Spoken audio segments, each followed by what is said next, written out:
はアルとマイクみたいになりたい。でも電話してくれない。オークランドとブックレンドから世界チャンピオンバーチャルプローズ始まるよ。バーチャルプローズ。To my motherfucking man, 50 grand, the alcoholic man, inject a tall can in his bloodstream if he can. Biggie Smalls, the 50 stroker, MC provoker, chocolate tie smoker. I like to max and Maximas and Acuras. Your girl butt cheeks, I'm smacking. The raw rapper, spine snapper with the little, cause all my lap a shot, the ball, I ain't your fucking comforter. And if I ever fall in love, I bet I'm fucking her. Ask the if I didn't choke her. If she try to front, then I drop the chuck. Episode 95 of that World Champion Sound, the Virtual Pros podcast. My name is Al, a.k.a. Henny Omega, a.k.a. Hen Narita, a.k.a. The Bandman, a.k.a. Bougie Nagata, a.k.a. Dr. Keith Drapinski, a.k.a. Two Phone Scorpio, a.k.a. Super Brazy, a.k.a. Pete Gas Break Dip Dip, a.k.a. No Speak Broke Boy, call me Shinsuke Stack a Mill Up. And with me, one half of the Holy Scheming Army, one half of Lemolition, one half of the Heavenly Thotties, one half of the Bread Hunters, my main oos, Mike. Hey, what's up, motherfuckers? It's Mike, a.k.a. Butterita Asari, a.k.a. Dr. Swagner Jr., a.k.a. Tim Tam Bigelow, a.k.a. Nick Glockwinkle.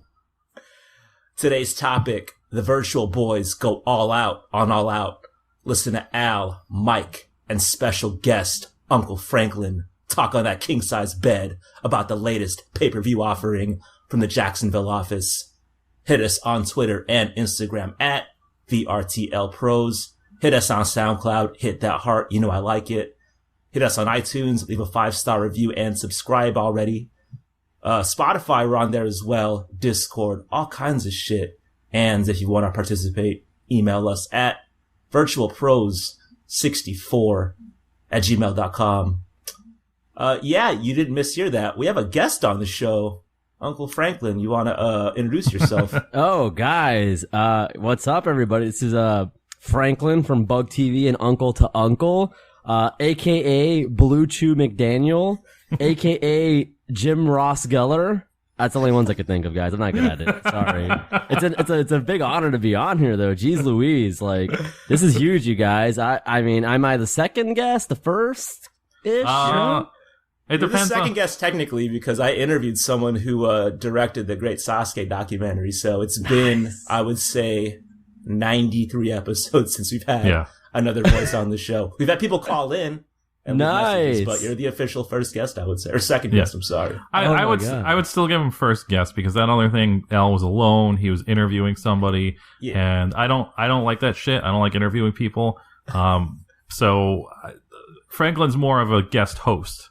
So he's the first guest host where me and Al have both been on the show because we had Doan, the producer, as a guest host, and Scott as kind of like a bootleg guest host, but he wasn't part of Virtual Pros canon though. So outside of those asterisks, Uncle Franklin is the first guest. Yeah, I'm glad. And Mike, I agree with you. I hate interviews. I had an indie wrestler. It's the only episode of the show of Uncle to Uncle I wasn't able to release.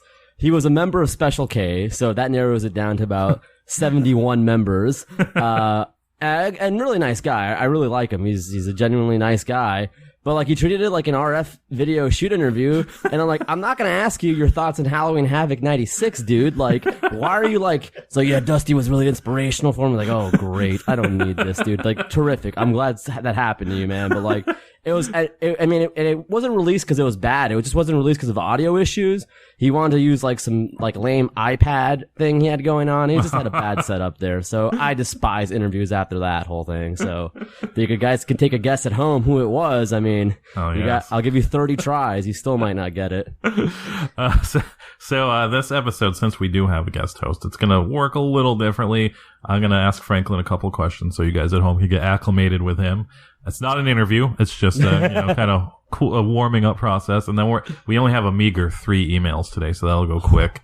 And then for the first time ever, it's not a 2-man scramble. It's a 3-way dance because we have 3 people here. Holy shit. And then, then we're going to finish up with the main segment. No mixtape this week because we didn't, 3 people. It's going to be an extra long episode because we have 3 people anyway. So you're going to have to find our picks next episode. But Franklin, so you do a podcast called Uncle to Uncle. I believe this is the only podcast that features two uncles, I guess. That's right. That's right. It's a historic first.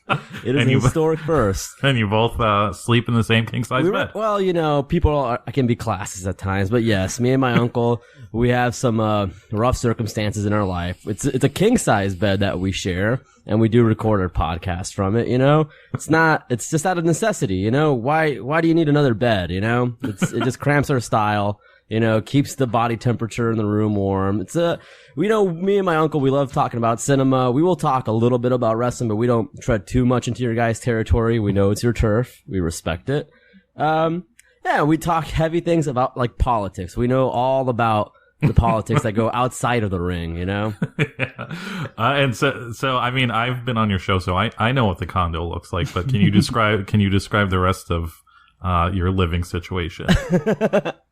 Oh, I would love to. So, it's mostly just a king size bed. There is a HD TV. Al, have you ever been in a home with an HD TV before? Surprisingly, I have. Okay. What about a 22-inch Vizio? No, it's not mounted. Are you kidding me? Are you kidding me here? Jeez Louise, man. No, so we have an HD TV. Not a big deal. I don't really like to brag about it. It just is what it is, It's very similar to a house many have heard of in Corpus Christi, but that's just a deep cut.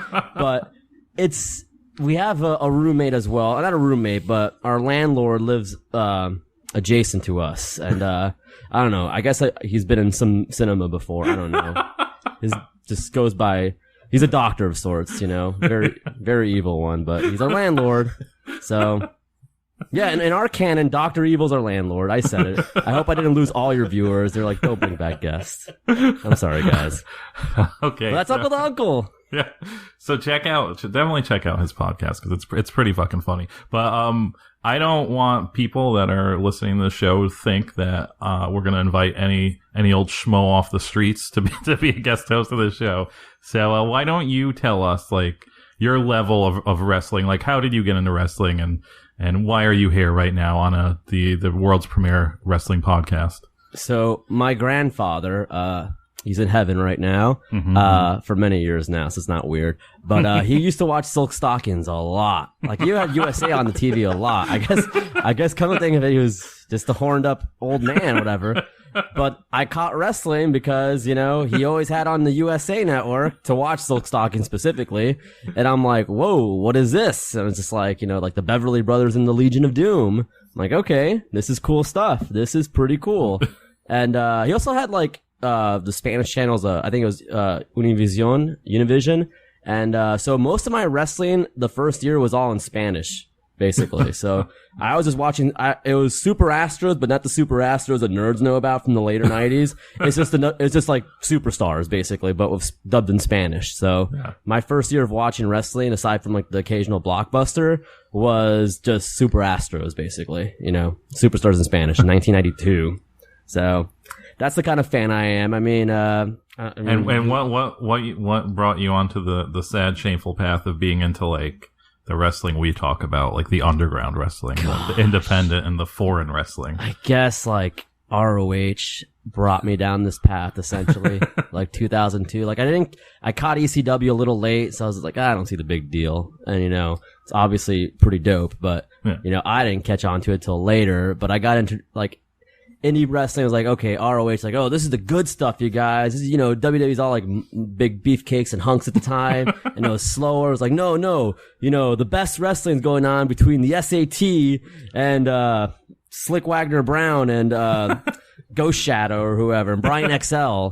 Like, those are the real wrestlers, That's the good stuff. And like, I was probably an X Division guy too, for a little bit there, but mostly like ROH like was the gateway to like Noah, and it's like, okay, this is how I got into Japanese wrestling. It was like through like just the lamest ways, I guess, through Gabe. And you were on the DVD VR board too, right? Yeah, I was. I was on there. I got banned many times. So embarrassing. So embarrassing. I got banned from spamming because I wanted to be on I Love New York season 2. So I started like posting a link to vote for me on there. And I guess Phil or whoever, I don't know who it was, is just like, you can't do that. Or I don't know his names. I mean, I just say it probably wasn't Phil. I'm sure he's a lovely guy. But one of those mods was like, cut it out, man. Cut it out, Franklin. And it's just like, yeah. So I got banned for trying to get a few measly votes, you know? I think I said this a long time ago, but I was never banned from the board, but they used to do a chat room. And I got banned from that for like legitimately asking if anybody had a best of C.W. Anderson tape. And that was it. I was never allowed to chat again for some reason. Nice job, Troll. Get out of here. Take a hike. See, there's some jerks there. Now, they used to ban people by the years. They would, like, honestly have, like through 2013 or whatever, like, I was kind of hoping I could be back by now or whatever, but yeah. Like, they used to, like, have a ban. I mean, I don't know if they're still on the same message board. No, I don't think so. No, well, yeah, I got banned from there. I used to rank myself. I said, I'm a top 8 poster here. I guess, like, thinking I was, like, a cool internet message board heel. And that's how I met our friend Harpo, and he brought me to, like, the secret forums, the better ones. Yeah, the better ones. The better ones. So I think you've proven that you're a wrestling dork. You like wrestling. Unfortunately, yep. I mean, Al, unless you have anything to ask, we can move on to emails. But do you have anything for Franklin? I don't. Let's just move on to emails. Not to be a fucking dick, but thanks, Al. Fuck Franklin. Yeah, fuck Franklin. I'm just so I emailed Franklin all the emails beforehand, so he's gonna read them all now. No, I'm just kidding. No. You did what?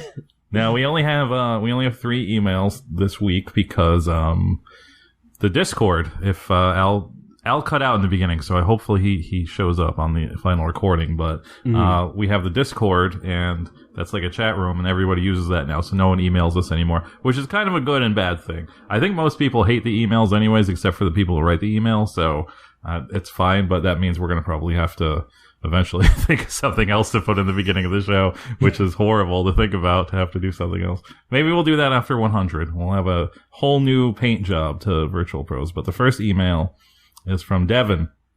It is just a corn emoji as the subject. It says, what's up, guys? Now that TJ Perkins is out of the obscurity that is 205 Live and him being added to the J Cup, I was wondering, what wrestler do you find the most insufferably corny on social media? Is it TJP with his weird obsession with typing the first annoying thing he could think of?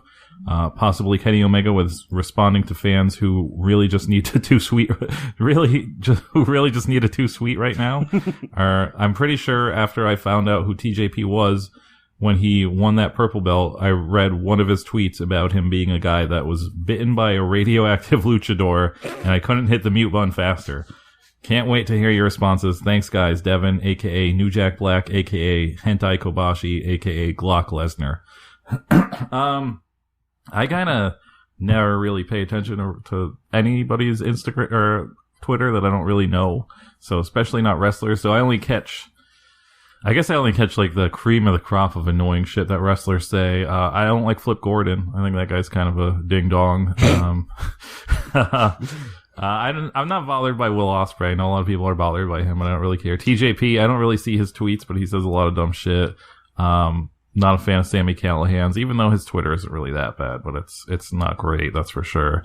So there's no one that really, unfortunately, like gets under my skin, but those are kind of the ones on top that I'd rather not ever see their tweets. We used to follow Taz during the dark days of Virtual Pros, and I thought that was kind of a painful experience. So Taz, him. I agree, Taz. I'll change my answer to Taz. It's not so much corny, but Zeta, formerly of NXT, it's more cringy because I think she thinks she can sing, but she kind of can't. So anytime she posts on Instagram her trying to drop these vocals, I'm like, not a good look. So Leo Rush just dropped a single. Did he? Snap. Was it good? It's okay. He's had a couple other songs. It's fine. I mean, it seems he has a lot of free time. So is he still on the 400-man roster? Like, I guess. I mean, I don't know. Jeez Louise. So this guy makes a great point about TJ Perkins, because I'm not any better at this point if I'm admitting to like having like arguments about like the Miami Heat with the guy and like telling him like Dwight Howard's not going to sign back with you guys. Well, always it's 2019 and he's right. What's up? He's a Lakers fan, TJP, right? Big Lakers fan there. Oh, okay. Fuck So TJP. he would send me like a pixelated photo of like Norris Cole. He's like, if you're a real Heat fan, you'll know who this is. I'm like, you're getting me like a rookie year photo of Norris Cole, man. Like, okay, man, you got me. I don't know who that is. And it's like, come on, man. No. So I got into some really dumb argument. I mean, and you know, it ended up being pretty civil at the end. So he's a decent enough guy. Honestly, The Rock is kind of the worst Twitter guy a little too inspirational, you know? It's kind of easy to pick on that though. So it's like, okay, whatever, he's successful. You can't hate on the guy for that. When he did that thing when he was like individually tweeting people that didn't like Baywatch, or what that was Baywatch, right? Yeah. Yeah, Baywatch. Yeah. That was like, I was kind of like, oh man, this is like real sad to be doing, but yeah, so I guess I could see that with The Rock. So he would retweet people. So I have a theory, you guys. The Rock might have a burner. I wish I had dug this up, but he retweeted somebody with like 9 tweets and like 2 followers, you know, like praise about Baywatch. He's just like, he was like, it seemed really specific, and he like retweeted them, and like their only other tweets was like, you know, something about like who should play Shazam or something, you know, like, so it was just like, so there's like only 4 tweets in this account, and they never posted again. Like they may have posted about the Oscars or something, and I think Dwayne has a burner. It was like, that's real sad, man. Yeah. Well, somebody had to like Baywatch, but and whenever somebody would like try to dunk on him, he was like, "Oh yeah, well check out what it did internationally." It's like, got us, man. Jeez. That actually reminds me, I'm gonna change my answer again. My answer is actually the dudes who run the Iron Sheik and Vrtl accounts, because that shit is so played out and it's so bad, and people still fall for it, and it's just so shitty. Is that still a thing in 2019? Is there still like the Sheik being like giving social commentary? Oh no. Yeah. No. Yeah, it's pretty bad. I mean, I don't know if I posted on the show or just on the internet, but they're gonna have to keep doing it once he dies too. Like it's just gonna live on forever. It's gonna be terrible. Al, that next email. It's from Trent, titled Nerdy Wrestling Questions. Yo, pros, apologies in advance if these questions are too nerdy, but number 1, New Japan, and now AEW around the corner. If you could transplant anyone out of WWE, who and where would you place them? Who would you like said wrestler to compete with? 2, which is the better Bullet Club, the Undisputed Era or the OC? Thanks, and keep up the great pod. Trent H, a.k.a. Ground Chuck Fale, a.k.a. Tokyo Shrimps, a.k.a. the best of the Super J Cup of Noodle. Wrestlers I would transplant anyone out of the WWE. Huh. I guess like Cesaro to New Japan would be interesting. I think that's like a default answer a lot of people have, but I'd like to see it. I mean, he's a great work rate guy. Like, yeah, how would you not want to see Cesaro? I mean, yeah, it's the prototype answer, but man, like, come on. That man Cook, right? Seriously. I mean, to AEW, they don't really have like a top Japanese guy, right? Fucking Sentozawa over there. I think he'd cook there in AEW as well. You know, I watched I think I watched that 205 Live, that 10-man thing, and I might still stand by my my early claim that he's the best Japanese wrestler they have. Still, I might go back to that. You could. That doesn't have to be the hill you die on, Mike. It's totally. I'm not gonna say he's the best Japanese wrestler outside of if they got to wrestle wherever they wanted to. But as far as what he gets to do in WWE, he's still like probably the most exciting to watch because Asuka's not doing shit now. So I guess Io Shirai's, she's still up. She still gets to do cool stuff. Which is the better Bullet Club, the Undisputed Era or the OC? I don't care. Is the OC supposed to be like?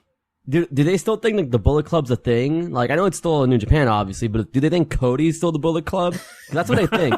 I think they're so out of touch right now. They're like, oh, we're really giving it to Cody right here. The original club, yeah. Like, they're socking it to him when they're like socking it to like Camacho, the poor thing. You know? That's what I think their intention is. I think you're 100% right with that, man. They definitely don't think about New Japan, and they're just thinking, I mean, not to get off on a tangent, but if they really even cared about doing anything except outside of AEW, that Matt Taven guy, I guess his contract is up, and why wouldn't they just sign him and just take him away? The hottest free agent right now. And destroy ROH. So he might end up in the OC. But anyway, WWE is just like one of those things where any good wrestler that you like that did a lot of moves is not going to be able to do a lot of moves in WWE, so you could virtually say anybody.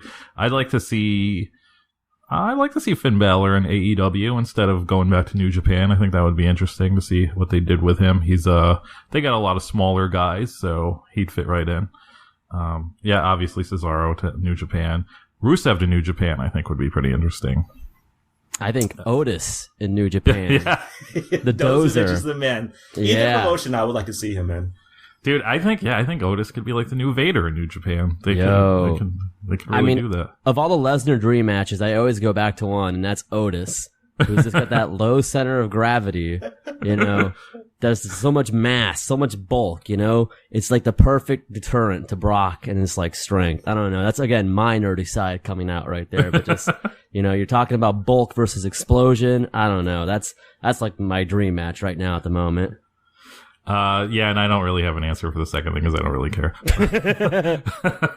I mean, yeah. I think the OC's painting their faces again. That's lovely. Yeah. Good on them. Good on them. I guess give it to Adam Cole. Why not? Like, they're ROH stable. I always think of those guys as more of like a PWG stable. So okay, because they've all been held the 8 pounds of gold there. They all held the 8 pounds of gold. Oh man, we just got what the fuck is this? I think somebody's just giving us a recommendation. Forget it. I thought it was a new email, but the last email. Oh, I also wanted to say that famous wrestling journalist Emily Pratt actually sent in some mixtape recommendations too, and like kind of a half of an email, so I'm not going to read that, but it also included Russian YouTube links, and we cannot use Russian YouTube links on the mixtape, unfortunately. It has to be American only YouTube is on the mixtape. But the last what a patriot. Yeah. Well, I mean, we can't add it to the playlist. It doesn't. Yeah. But the last email is actually from Franklin's uncle. It's from Uncle Howard. Don't read it. Don't read it. It's a question. He says, "Hello, boy," and he means Franklin and God and men, and then it says Alan Mike. Did you guys see the footage of the real tall guy from NXT doing real bad scoop slams? He sucked at them. Who does the best scoop slams? That's my favorite move. Also, has a wrestler ever fucked up a few moves in a row and got those frustrated tears that we all experience sometimes? Your friend, King Howard, aka Iron Mike's Hard, aka Wiki Feet Done, aka Reality Stone Cold Steve Austin. I saw that video. I think he means that tall man that Stokely Hathaway manages, I guess. I think what's Stokely's new name? Malcolm Bivens. Oh, okay. That's not. Yeah. That's there you go. Yeah, he had like another name in between that wasn't good, but I think Malcolm Bivens is pretty good. Okay. Babatunde is some other dude. No, this guy's not on television yet. He's just some guy. Okay. He's like a lanky dude in like long black tights, if I recall correctly, right? And he's like over 7 foot. So, but I didn't see that, and I also cannot say I have a big affinity for the scoop slam, so I don't really know who does that move the best. I would assume some old guy. Like, I bet Ricky Morton has the best scoop slam. He seems like a guy that probably really practiced scoop slams. I have never seen anybody fuck up a bunch of moves and get those tears of frustration in their eyes, but I know from here on out what I'm going to look for every single time I go to a live wrestling show and somebody fucks up a move. I'm going to look right into their eyes and see if they're crying, because I mean, now, I never thought about it, but now that he mentions it, it probably happens a lot. And I've been missing it, so I'm gonna pay attention. Best scoop slams? It has to be Randy Orton, right? If I'm thinking about scoop slams the way that Uncle Howard is. He has a great scoop slam. That's a good one. So like the running catching scoop slam. Is that what you're talking about, Uncle Howard? I think that's what he's talking about. Yeah, I think any scoop slam that involves a lot of I don't know. Uncle Howard's just I don't want to indict him as a horn dog, but any scoop slam with a firm grip is what he cares for. So maybe Randy Orton is. But as far as if I've ever seen a wrestler like come to tears at their botching things, I don't think he came to tears necessarily. But CM Punk in that like 3-way with Elijah Burke and Shelton Benjamin from ECW, that was like a lot of botches. Like you could see him, he was getting really frustrated, like just like really angry. So tears, I don't know, but That was the most like consecutive botches around there that I can recall, off the top of my head, and definite frustration there. And he like burned him at like some like UK little interview he had like when he was still with still with the big boys in New York. That other email. The emails, right? No, that other email can be read. I read it while you guys were talking, and it's a legitimate question, so you can read it, Al. Yeah.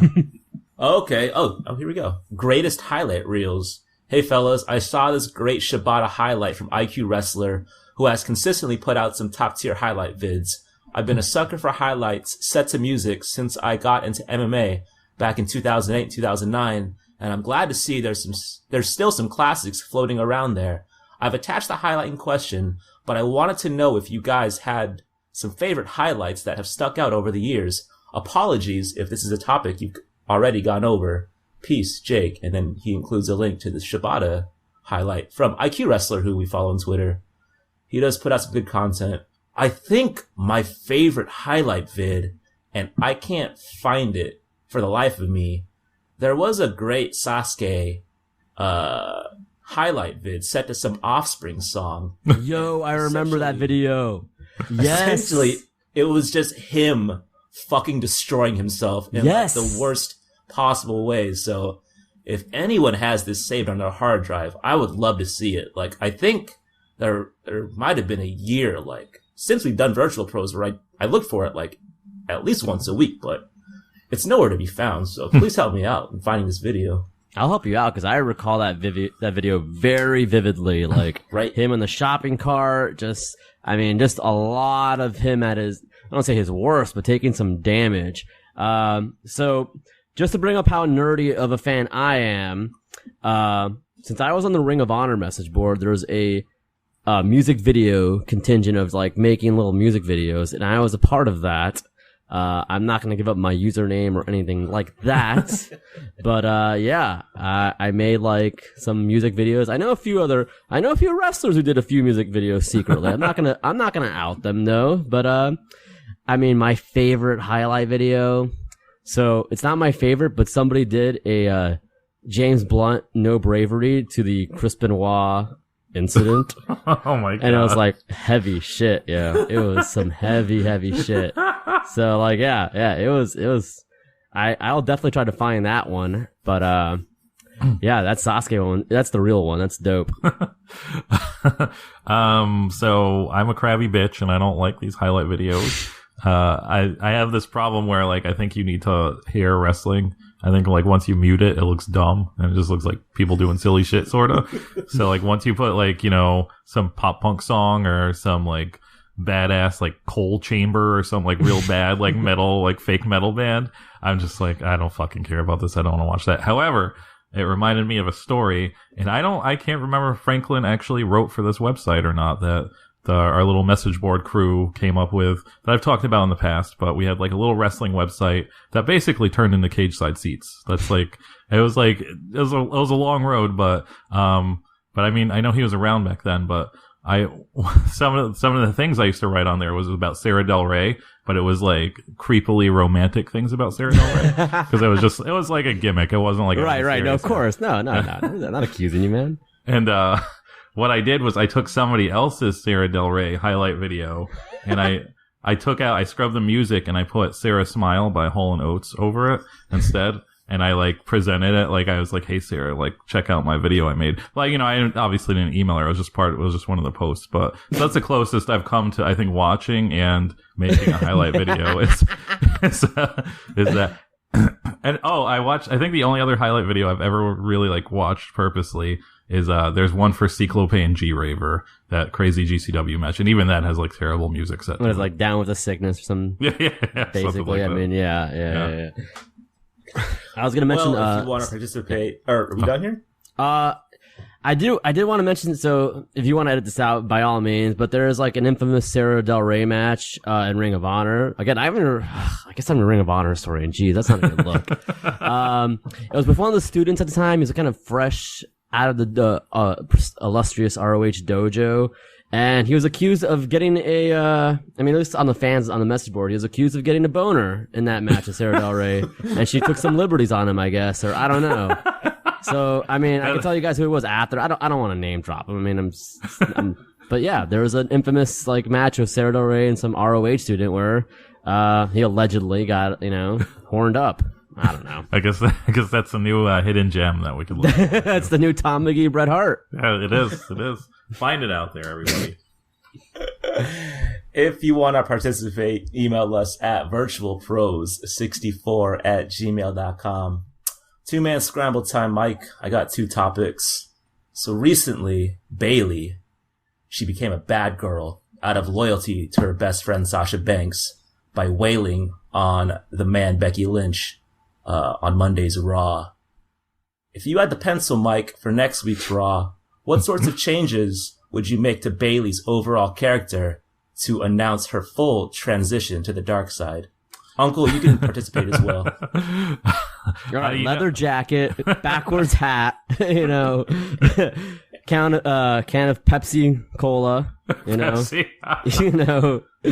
Doink used to come out with Pepsi Cola once in a while, just drinking it, coming in the. But no, go, Mike. I'm thinking here.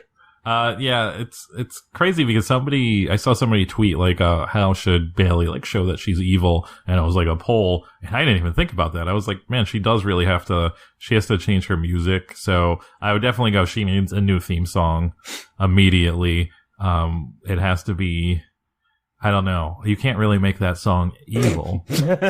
So you can't make that song evil. So, I guess it would have to be like kind of one of those like cock rock metal songs they use or something like that. But like, WWE likes to retain the beginning and then give you a different kind of record scratch, like, and then like, you'll get the beginning of Bayley and then you hear that guitar riff that lets you know she ain't so nice no more. I always feel bad for Sami Zayn because his theme was like it's just not right on the borderline where they're like, I guess he could get away with still being a bad guy with this terrible ska music, but I don't think Bayley could keep it. So I think she immediately has to come out to like an evil metal, maybe like a Authors of Pain style, just like a crazy like slam riff over and over again. So Bayley means business. She also the first night the inflatable tube men have to come up and she has to just either pop them like with a big spike or just set them on fire, one or the other. God. Yeah, I mean, my idea was like initially just to slow down her music, just pitch it down real slow. Maybe that'll give her the impression that she's gone to the dark side. I also thought about just having like inflatable middle fingers instead of which would be pretty sick, honestly. But that would be, yeah. Oh my god, that would be great. Big idea, and I think this is just 100% foolproof. Like she has to beat the shit out of Izzy. Like Izzy, that's the last resort, yeah. And that's the last resort. Trained. You got to make your biggest fan cry, and for sure she'll be the top heel, no doubt about it. Wow. Yeah. She's trained now, so she could even take a bump now, apparently. So see, there you go. Yeah. No, it's all working out for her. I mean, you guys pretty much covered it with the music and the stabbing. I can't really contribute much. Is she gonna be like, now that she is a heel, is she gonna be dressing more provocatively now, or is it? Oh. I don't know. Now, again, I'm not going on that route. I'm just saying, I mean, is she gonna start dressing like Sable again? No clue whatsoever. No, she's allowed to be provocative now. That's what I'm saying. I'm not sanctioning it, She's from San Jose, so if she just came out in like a champion hoodie, I feel like it really fit the character for her heel turn. I'm guessing. True. Some sweats. So I recently went to the Super J Cup at SF State University. Little road report here. So it's still pretty remarkable, the love that we get at Virtual Pros. I saw a lot of t-shirts, which was always heartwarming to see. Good amount of Matt Botvin t-shirts, a lot of Ian t-shirts. This one guy I met afterwards, sorry I forgot your name, he had told me how appreciative he was about the mixtape. I was pretty thankful because that might be the most time consuming part of recording the show. So thank you for supporting the mixtape. Overall, I thought the card was pretty good. It was a little weirdly laid out. I think there was 9 matches, 7 of which were whatever. It was cool to cross off Amazing Red off the list of people I've seen live. Oh, by the way, I got one of 2 push-up bars that they had brought to the show. I did 20 of them the other day. yo, those sex push-ups, like, they're for real. I thought it was kind of a joke they would do in the dojo, but they really hurt your triceps. So if you have any workout videos I could watch that show perfect form, maybe I'm like not doing it right, but I'd appreciate it. But anyway, the main event was Show and Will Ospreay. That went like 30 minutes, and it was like super good live, but like it's one of those matches like I never want to see again. I don't know if New Japan like put it on the network, but I think it's worth watching if you haven't seen it, or if you weren't there live, I suppose. But I think the main takeaway of that entire night were the fans. And like there was like 3 people, and like I always thought that like Twitter personalities for the most part like kept their weird energy like strictly on the internet. But it was like the first time like I got to encounter these people like live in person. Like one person to my left, they were trying to argue with Will Ospreay while he was wrestling. God. And like at one point, like they got Will to engage because they called him overrated. And so Will stopped the match and he was like overrated. And then he like named all the fucking bangers he had this year. Oh my God. Which was like such a fucking flex. He was like, Wrestle Kingdom, best of the Super Juniors. And I'm like, yeah, he's right. And then the only response this person had was, I'll see you on Twitter, which is like, it made like the hair on my neck raise all the way up, which it was horrifying. Wow. The person to my right, I mean, like, you know, you see fans that are like way too invested in wrestling where it's like their personality trait. And that's not rare to see, but like this dude was like going extra. Like he was calling like everyone in his like row limp dicks. Oh, God, wow. Yeah.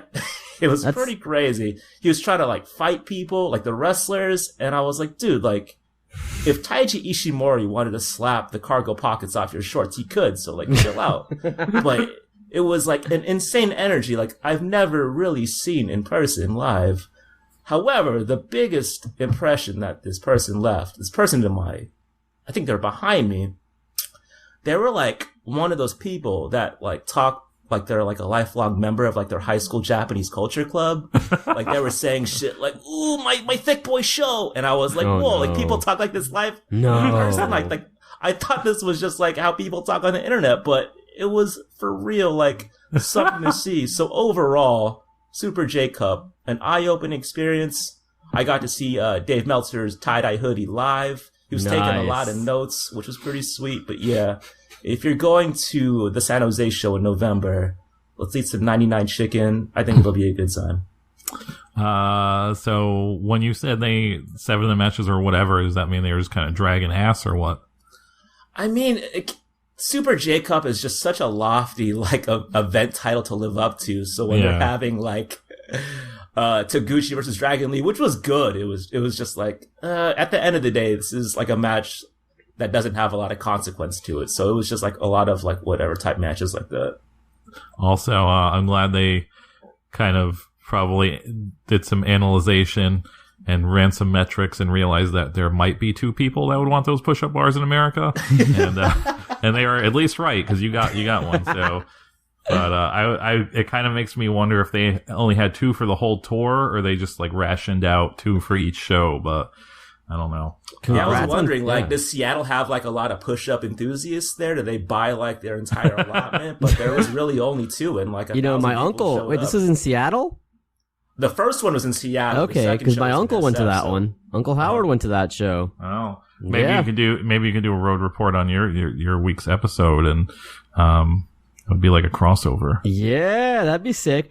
Al, congratulations on seeing the tie-dye hoodie of Meltzer. I was very happy to see it. He had his tie-dye hoodie, and he had on like his fake moto denim as well. They have the ridges on the thighs.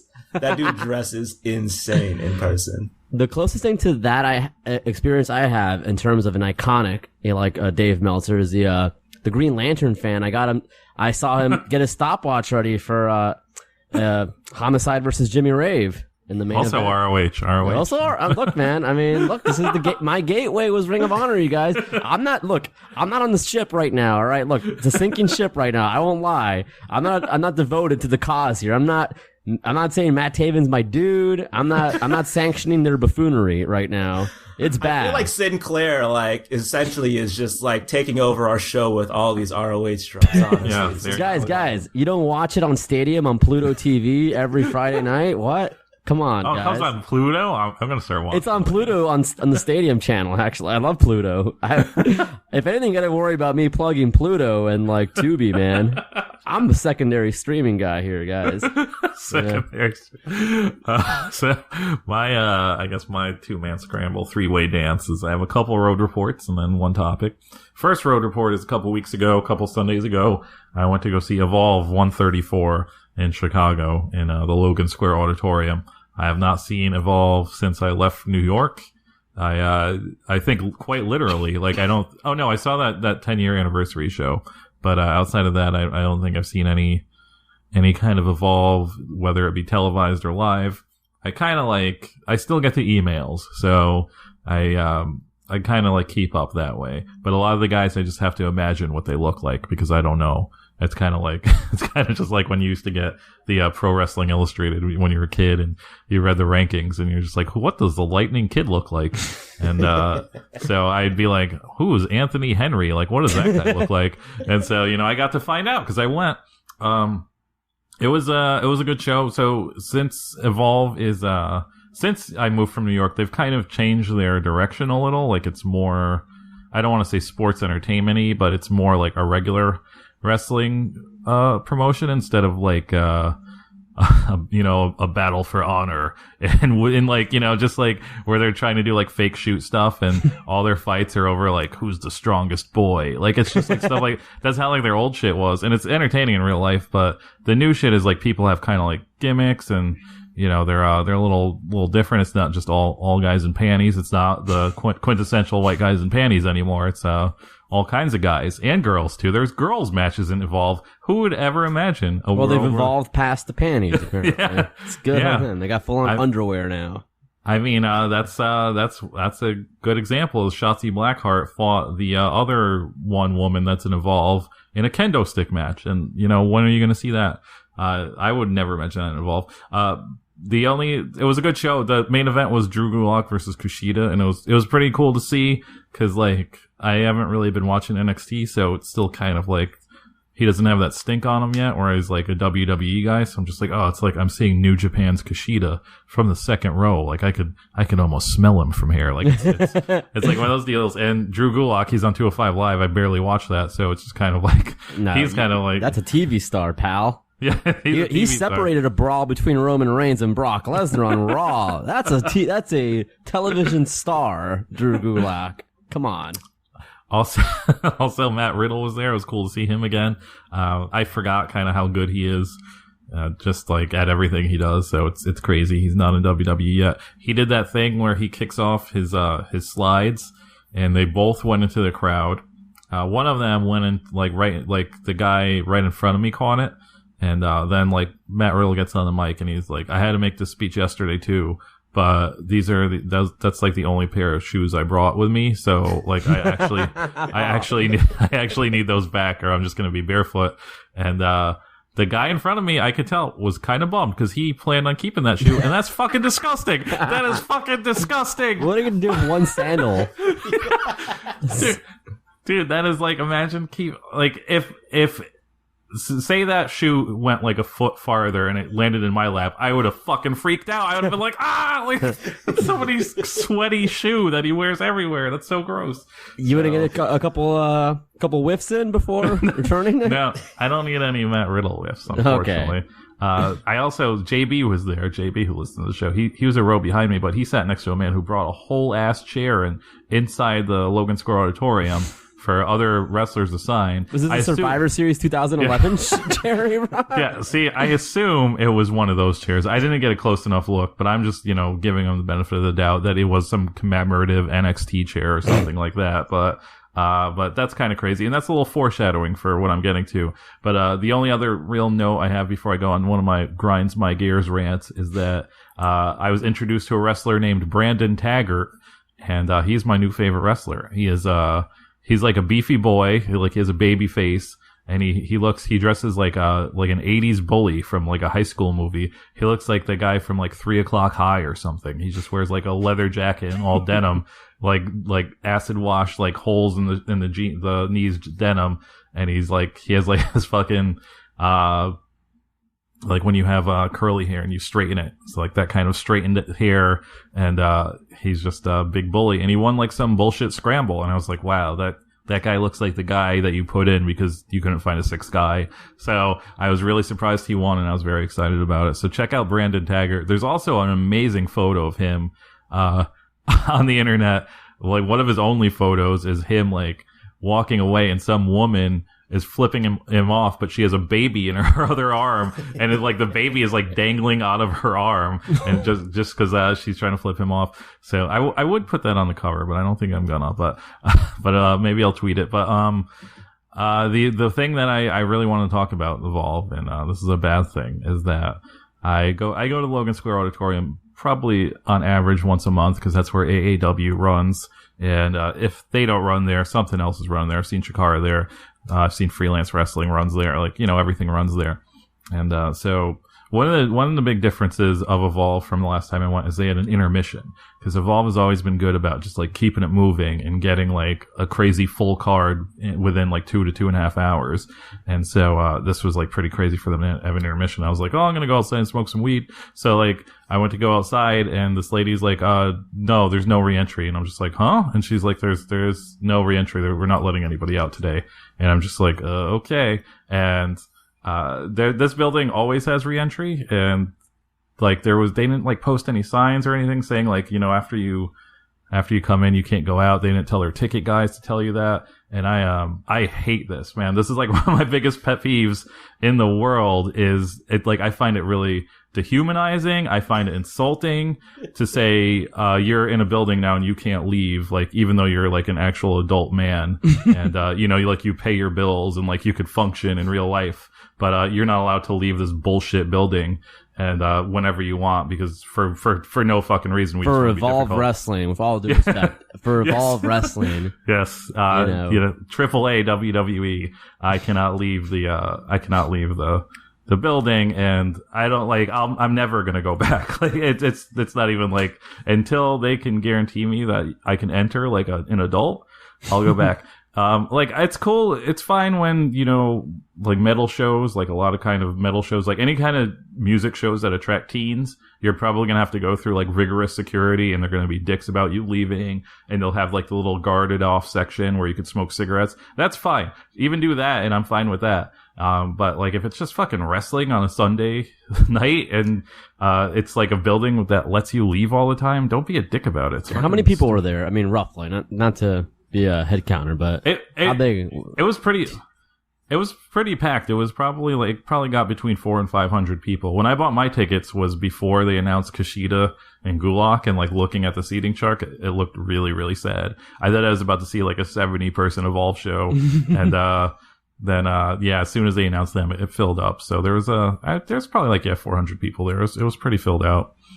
But yeah, I mean, it was a good show, but I can't do that no reentry shit, when you don't have an excuse. Like if they're like, oh, there's a gunfight outside, you can't go outside. I'm gonna be like, fine, okay, I understand, but just being like what if like, I don't know, like what if there's an emergency, I had to like make a phone call or something. They're like, oh, you can't go outside. A phone call? Yeah, like I don't want to do it inside the fucking building. Like, what if my mom is calling me? I got to talk to her real quick. Like, it's just fucking, fucking bullshit. That is a pressing issue at Evolve shows. A lot of people tune to speak to their mummies.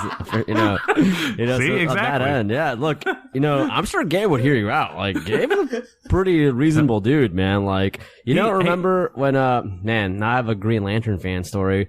He was being escorted out of Jersey All Pro Wrestling, and he was like demanding to speak to like the late Fat Frank. He's just like, let me speak with Fat Frank. And he was being escorted out for being irrational. And I don't know, right now, you're sounding a little bit irrational yourself there. So, I mean, you could have. I guess. Yeah. Respect it, but. So you guys are fine when you go to a place and they're like, you can't leave? Yeah. Al? I just assumed that, like, if I leave a building where, like, ticket entry is required, I'm not coming out. I guess. What did you have to do that was so pressing that you had to leave the building? I had to smoke weed. I just said that. Oh, okay. But it's just do it in the building. What the fuck? It's still, man, you're watching wrestling. It's sweaty. It's fucking, you want to get outside, maybe get some fresh air, walk around, stretch those feet, and whatever. I'm never coming back, Evolve. Thanks For a lot. 2-hour show or 2.5 hour? Listen, if they did it the old way, and I wouldn't even noticed. It's the fact they had an intermission. Like, what's the fucking intermission for then? Okay. If you can't go outside. It's like, so yeah, go back to the no intermission part, or just, but still, my mom could have called during the 2-hour show with no intermission, and I would have ran down those stairs, but. You couldn't go to the payphone in time. Yeah. So next road report, 4 days later, AAW ran they're starting their Jim Lynam Memorial Tournament that they do every year, and I only got to see day one.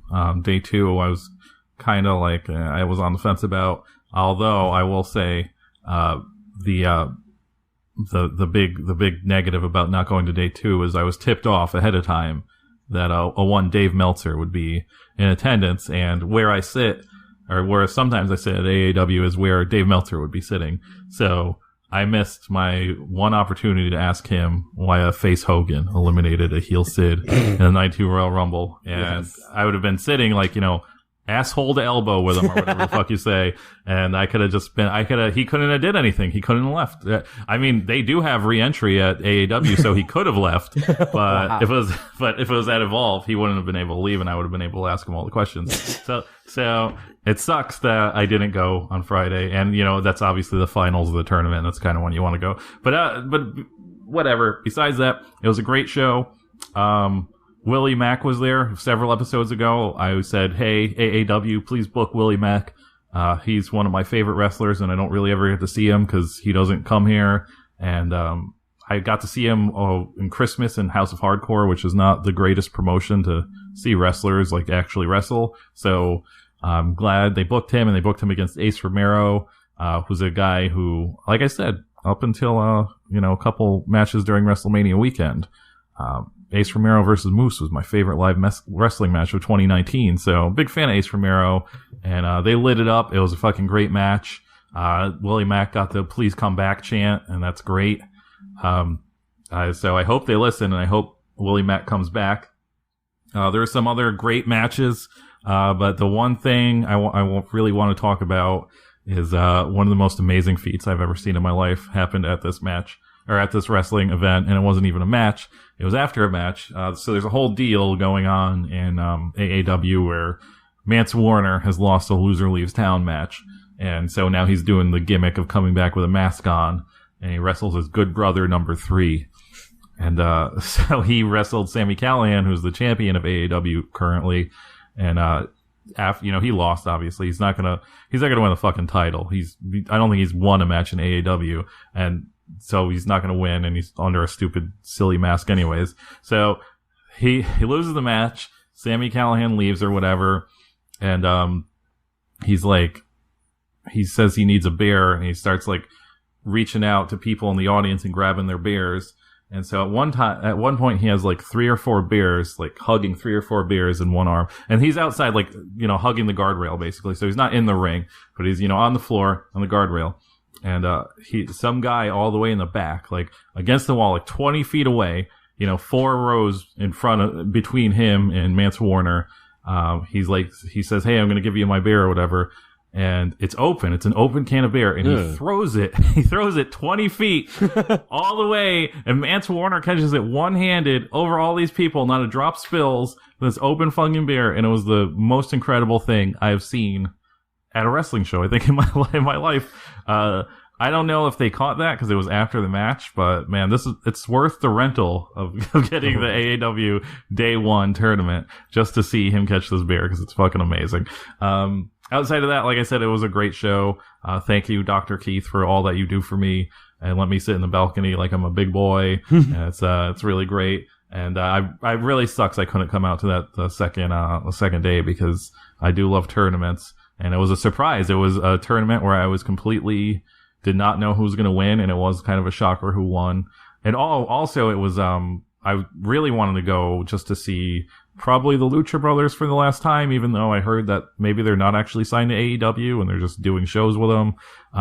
Seeing MJF for the last time, that's pretty final, I think.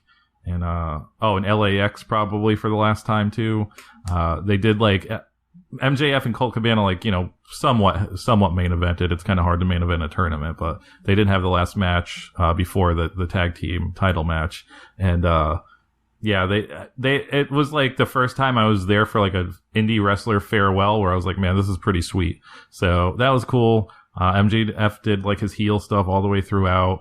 Like he did it where he's like giving like a serious speech, and then he like fucking screwed everybody at the end and just shit like that. It was really great. I'm gonna be bummed that like half of AEW's roster is now gone and they have to have these new guys, but it was cool to see all those dudes for the last time. If you guys have nothing else, I could go into my last segment. No. I want to add on to Ace Romero. I saw him and Barrington Hughes go at it for a little bit in MLW. And Colonel Robert Parker had a run-in, and it was hilarious. It was on their show, I think, but he says, he interfered and said, boys, I didn't know there was a pie eating contest right across the street. And yeah, no, he really laid it to them. He gave them the business. Yeah, so I thought that was quite the burn. With regards to your Kushida statement, he doesn't have the NXT stink on him. I had the opposite Kushida experience. Me and my buddy Bert, who's a big fan of you guys, he has the Japanese women's wrestling It's Not for Perverts shirt. So you know he's a real fan. Thanks, Bert. Yeah, he's loves you guys as much as I do. We saw Kushida against some like Florida NXT dingus just fresh out of the school. It's just like, this guy works like definitely like the Lakeland shows and like just your rural Florida 100 shows of NXT. And it was him against Kushida, and it's just like, I felt so bad when he came out during his match. Again, I'm not even going to say his name because I really felt it was after intermission and he had no pop, and the only pop was some drunk idiot laughing, just going like, ha, what a dingus. And I'll admit, and I'll be the bigger man here, bigger than who, I don't know. It was me, initially who said that. But in my defense, you know, I've been drinking a little bit, so whatever. So like, it was me who said that, and I felt so bad, but I started cheering for him during the match. And yeah, so my Kushida experience was not like yours, Mike. It was just straight up like, he is wrestling, you know, the PC student, you know, number 4 or whatever, you know. So I don't even remember his name, honestly. So I'll have to look it up in their army of a roster that they have here. Their small island, the WWE. But yeah, those matches never seem like those shows never seem like they're actually fun to go to, because it's always like shit like that, and I'm just like, I don't know if I'd really ever want to see that. Yeah, like the NXT Florida circuit, like it was a little different because this was in a bigger city in Florida, but even then, like, man, like if you're, and I'm sure some of the smaller shows are fun. I'm not hating on that. Like that seems like a fun little, you know, thing. But you're not getting all the big stars since they're like have like their 2 house show circuits, you know, their A and B squad. You know, even the A squad still has some rookies. So yeah.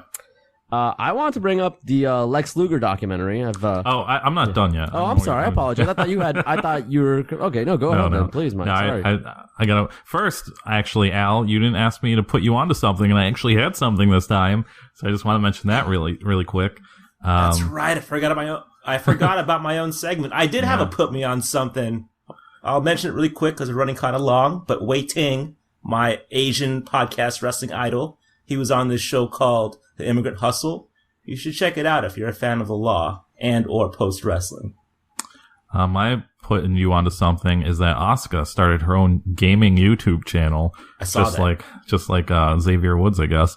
It's called Kana-chan TV, and the only video right now is her playing Mario Maker Part 2, and she's playing like the Japanese version, and I also don't understand Japanese, but from what I gather, she's playing all these levels that are like, they have like a percentage rate, which I assume is like the completion rate. So she's playing all these levels that are like 11% completion rate. Yeah. And, she's pretty much just beating them. So I think she's a real gamer. She's a hardcore gamer, I think. So I look forward. To say, like, I think this might be the better version of up, up, down, down, because like, I think Kana's actually like really skilled at video games. Whereas like Xavier Woods, like I saw him play Street Fighter and I'm like, I can box that dude with my fucking eyes closed. No doubt. Wow. Yeah, so I am looking forward to seeing more videos. Hopefully she actually sticks with it and does more, because yeah, I was very shocked to see her just destroy these like insane Mario levels. She plays like shmups like from 1994, and I'm like, if you're playing those types of games like in 2019, like you have a real affinity for video games. Like playing games you're trying to dodge shit. Yeah, like those types of games, like Ikaruga, like she's for real. The Japanese, they love those games. My last thing is another YouTube thing, and it's because it's never going to probably make it to the mixtape, and I just wanted to make everybody aware of it. I think everybody is, but Ryback is, he's in the YouTube game now. He's in my world of YouTube, where he's, reviewing fast food in a car and like doing real sad shit. Like, the video I would put on the mixtape if it wasn't 30 minutes long. Ugh. Is him doing that, those Korean ramen noodles from those super spicy ones, the mala noodles from like 2 years ago when people were doing them. He does like 5 packs of them and puts them in a big bowl and eats them all. And first off, he's doing 2x spicy, and that's not even the spicy ones. It's the 4x that everybody else does. So it's not even that spicy. But it's just like, it's a real sad watch, man. Like, I watch all these people do these. I call them like food goblins, and they just like, I watch all these people eat this fast food in their car and try and sound like really educated and smart and like give out like ratings to like fucking barbecue Whoppers. And it's like, dude, I don't want your opinion. You don't eat tomatoes. Like, I don't want anybody's opinion who doesn't fucking eat vegetables on food. So it's just, your opinion means nothing. I just, I want to see the snacks. That's what I want to see. And so for Ryback to stoop to this level is kind of jarring, honestly, because his whole deal is talking about how great he is and, how he's better than all these fucking fat losers. And he's doing fat loser shit, man. And like that video of him eating, like a salad bowl size thing of 5 ramen packet noodles, there's no music, there's no editing, because he doesn't know how to do that shit, and he's just sadly eating it while his face sweats and he's tearing up because it's like the spicy noodles, and it's just like, holy shit, man. And like the only thing I can think of is that person both me and Franklin admire, Vern Troyer. He just out of nowhere started doing these type of YouTube videos too. And, his were good, though. Vern Troyer's were great. They were good. He had editing. He had he had like a logo, like a nice little production logo, like VT, with him like flexing with a big V silhouette. It was dope, man. They were good, man. I'm not hating. He's in heaven now, and yeah, that's what I'm getting to. And a year later, he committed suicide. So I think Ryback is on suicide watch right now. He's doing. Mike, don't do this, dude. You're gonna get shell shocked, man. I'm telling you. Pat Buck has my back. Me and Pat Buck are friends now. He works for WWE. That's why Ryback's so bitter, because Pat Buck got there before he could get back there. And now he's on suicide watch. He's gonna fucking stick all his supplements like inside his body, and that's how he's gonna OD on feed me more protein or whatever the fuck. And it's gonna be some sad shit. So. I think you're wrong. I think you're gonna get the opposite effect. He's gonna like take a bunch of that Feed Me More supplements, have an NZT side effect where his brain power is working at maximum capacity, and he's gonna come find you and give you a stern talking to, and maybe give you a cherry red. I don't even want to imply what that means, but a cherry red. It means lowering the panties and just spanking the buns, man, until you apologize for being so rude. So I think that's a great time to maybe take a break and go into the next segment. I was gonna say it's Ryback related, but I saw more photos of his Airbnb, and I think he has a framed poster of Iron Man 2 up on his wall. Oh yeah, for sure. Which is fucking crazy. Dude, he just put up a shirt that's like, it says like, put back your shopping carts, and it has like his R for like, I don't know, like in one of the letters. Put back your? So it's your? Oh no, it says return your, and then it's like a, drawing of a shopping cart, and it says, and the R in return is the Ryback R. So he's definitely on, his days are numbered. He's, I don't know, Ryback suicide watch. Anybody in Vegas? Anybody in Vegas, just drive by. He's his house in Vegas. Oh, okay. No, that's what I'm saying. Okay. Somebody's gonna. I mean, I don't even know who he could. Maybe Dolph. He's gonna text him his physical address, and he's put the dogs inside the enclosed pool area. It's coming. Nikki, I know you're at Hooters right now, but I need you to take a quick stop. with your unlimited Hooters card that you and Kid Rock only have. Oh man, that vision board is just really dark right now with like really vague messages. That vision board is top of the line. It has some stills from Iron Man 2 of the Mickey Rourke's character. He's gonna get some like those cool limbs, those little radioactive things he had, man. Those whips. That's what Ryback's gonna come at Mike with. I'd be I wouldn't be laughing. I genuinely would not be laughing. Just advice. Today's topic. No, Franklin has his Lex Luger thing. I just want to quickly go over. I know we're a little short. So there's this Lex Luger doc on the WWE network. I know you guys, Mike specifically, complains about the search function, but if you just look up Lex Express and you go to Hidden Gems section there, you can find a 3-hour documentary of Lex Luger. So wait, first off, is this it's not legitimately a documentary. This is just like footage. It's compiled, unedited footage, essentially. Okay, yeah. Okay. It's edited in the fact that there's just different segments, but essentially it's unedited. You have 15 minutes of just the Lex Express driving on a highway, straight, like not interrupted, just 15 minutes. You might hear the guy driving, like saying, speed up, like, so just to get the good shots. It's boring in a lot of ways, in most ways. The first hour is the body slam challenge on the USS Intrepid, and it's uninterrupted. It's like mostly single camera. So these people showed up to see a body slam. So you guys making fun of Uncle Howard's favorite move? Well, a bunch of people went on the USS Intrepid in July 4th, the hottest freaking day, and like to see a body slam. And that's the only move they got. So... simpler times. Simpler times, and still. There's a lot of weird, like, voyeur shots, whatever, the guys the cameraman zooming in on the crowd, just to get, like, B-roll. So, Lex had a handler in this. Like, he had a guy with him, kind of a Stan Lane, kind of a Rene Goulet-looking dude, who I guess just, like, babysat Lex, like, to make sure he didn't, like, get into trouble or whatever. He's just with him the whole time, like, playing cards in the bus, and, like, he's, like, talking about his wife or whatever, and just like, yeah, it's a bit rough. You see Lex go to these like rural towns and like do these autograph signings. He went to a VFW, in a just, I guess in an inner city neighborhood, and he just rambled on and on without having a point. And he's like, it's like, the WWF's doing good things, we went to Harlem, we're just helping how we can.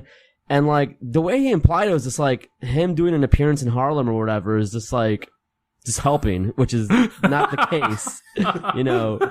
He really implied, like, yeah, he's like, we've gone to a lot of towns like this and we've done what we could, we've helped out a lot. And it's just like, no, you haven't, man. But,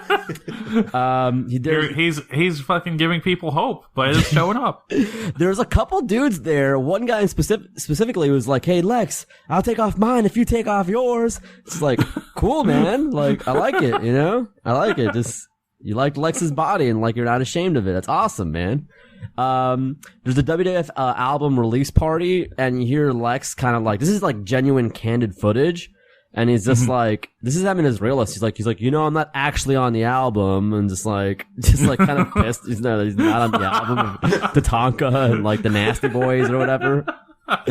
And Vince approaches him at one point. This is the most candid Vince footage you'll ever find. Better than like the fake Kevin Owens, you disappointed me, son, or like The Undertaker, get a doctor, or whatever, like stuff they did for like their 24 segments or whatever.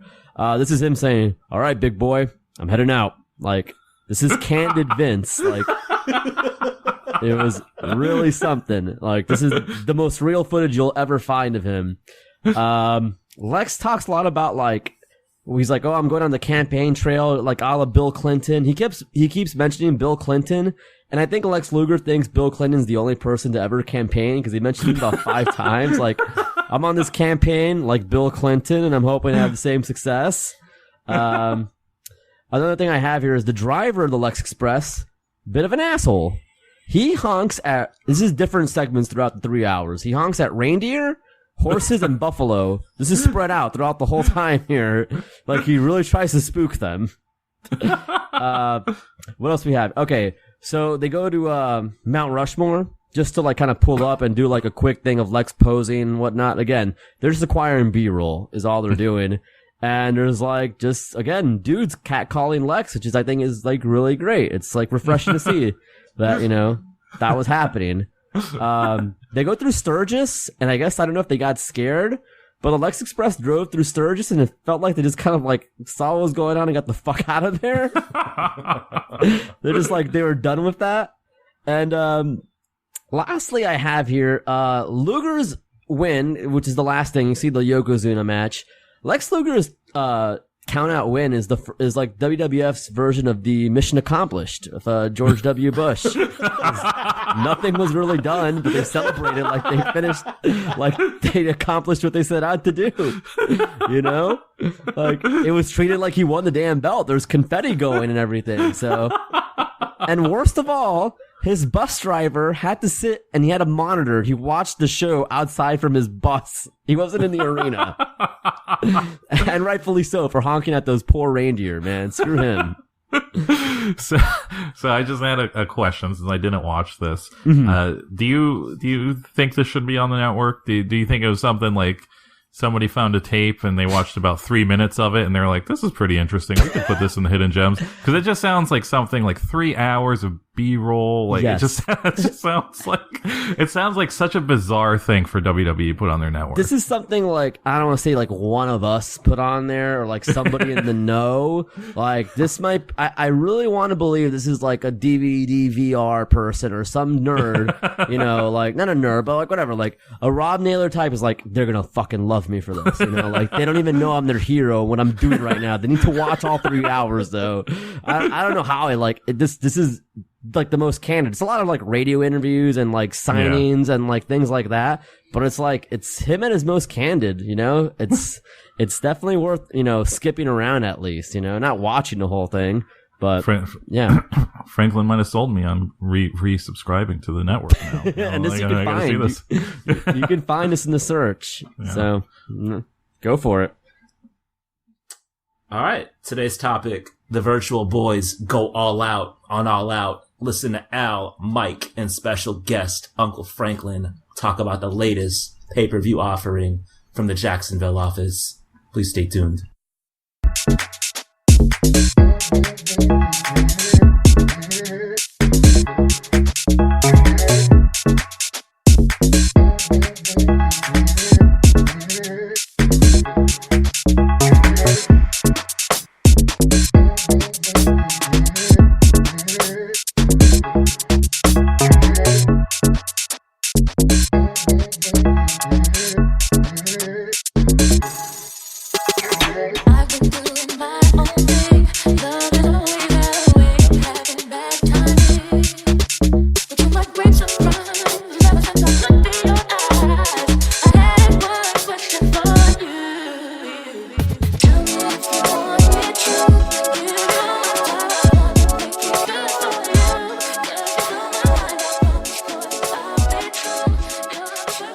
Hello, and welcome back to Virtual Pros, episode number 95 with special guest host Franklin. And Al's here too. If you guys didn't know, there was a big pay-per-view that just happened. It was called AEW All Elite Wrestling's All Out. It's it's going to be their version of WrestleMania, basically. It's their once a year, their big show once a year. And this is, of course, their show on TNT is looming. It's about a month away now. And so this is like their last big showcase until we get a weekly show and we can all just hate it and just talk shit on the internet about how bad it sucks. Cause that's what's going to happen. So this is their last sales pitch. Are you with us or are you going to be against us? And so I figured it's probably a pretty important show to talk about. We usually don't try and dip into fucking show reviews too often because they're dumb outside of really big things, and I feel this is pretty big. So I went to go see this show. I'm not paying $50 for a pay-per-view in 2019. That is absolutely ridiculous.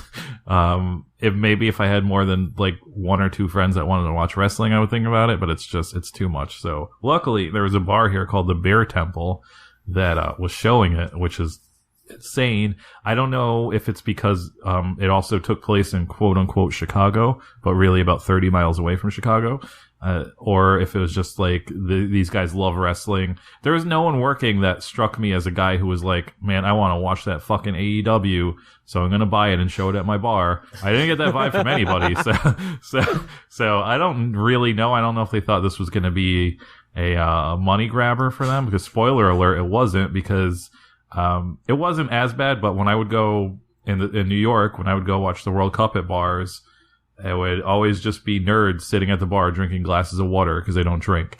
And it wasn't that bad, but you know, there was a good amount of people there that probably weren't drinking that much. So I don't think it was a big money grabber, but it still is cool. It wasn't like super packed like when you would go see UFC at Hooters or whatever, Buffalo Wild Wings. It was like, you know, probably 15 to 20 people there that wanted to watch wrestling, and it was very accommodating.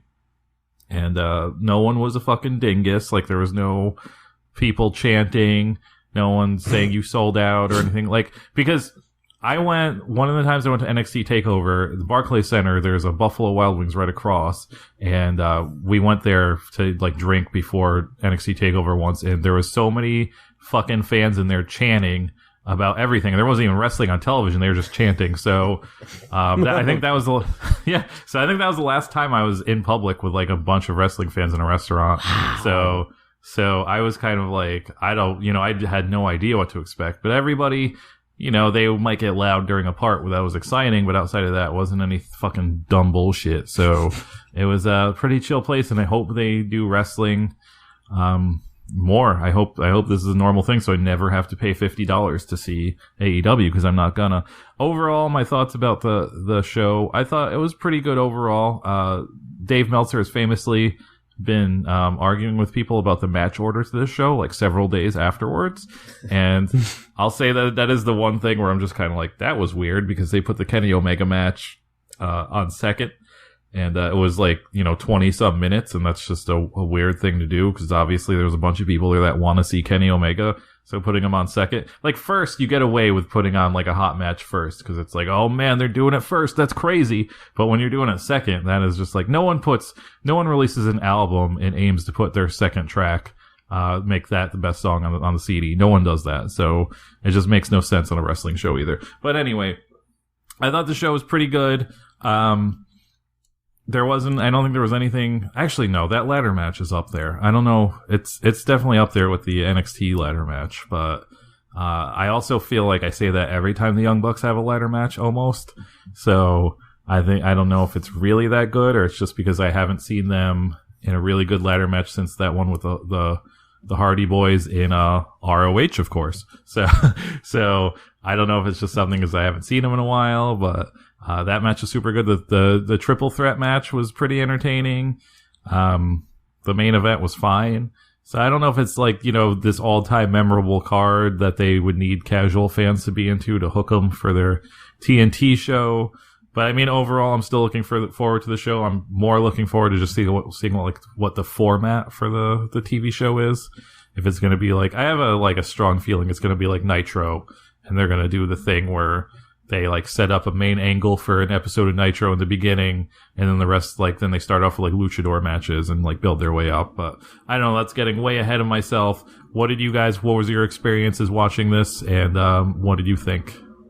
So I didn't get to watch this live. I kind of had a whirlwind of a weekend. I went on a pretty crazy Baccarat binge, and then I went to a Vietnamese wedding. Then I went to LA, so there was no fitting in a 4-hour show watching wrestling, unfortunately. But I did watch it in a very authentic way, which was pirated crisscross applesauce on my bed at midnight. Yeah. Last night. So nice. Shout out to Uncle to Uncle. It's really the way to live, honestly.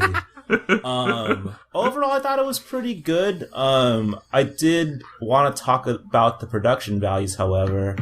I think they're passable. It's fine, but I think you kind of see how good WWE is with their video editing, especially because none of these like promo packages were all that great. So it was that, and also all of the music on this show was fucking awful. I think whoever had like the rip-off Kendrick Lamar guy, I think it was Sean Spears, like woof, like that shit sucked. But overall, like it's passable. I think it'll look good on TV, but I do think like in terms of like competing with production values, like the New York office has them fucking covered in spage.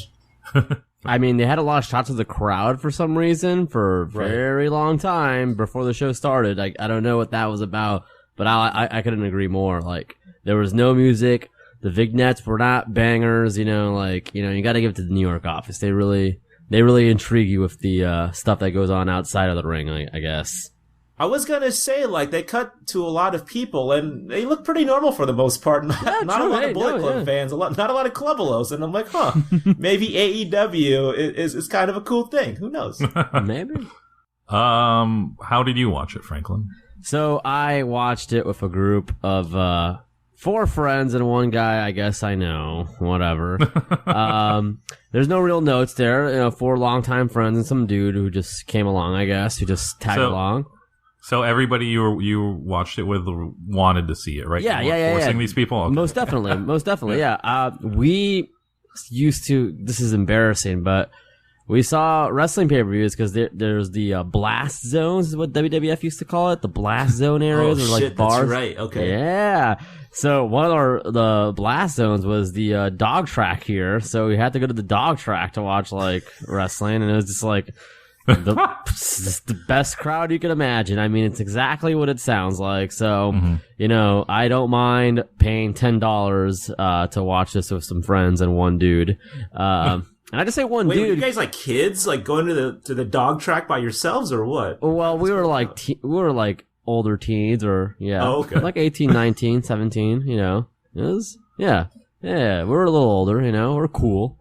I guess. Shopped at Hot Topic. But, so we went to the blast zones. But, this was at a friend's place here. Not that notable, but when I brought up Austin Powers, the one guy that was, again, a fine human being, I guess, it's like, man, he had the most memorable line of the night. He said, Austin Powers, I always found those movies to be really weird. And he said it very genuinely. Like... And I guess he's right. They are, when you think about it, those Austin Powers movies are pretty weird. That's true. Yeah.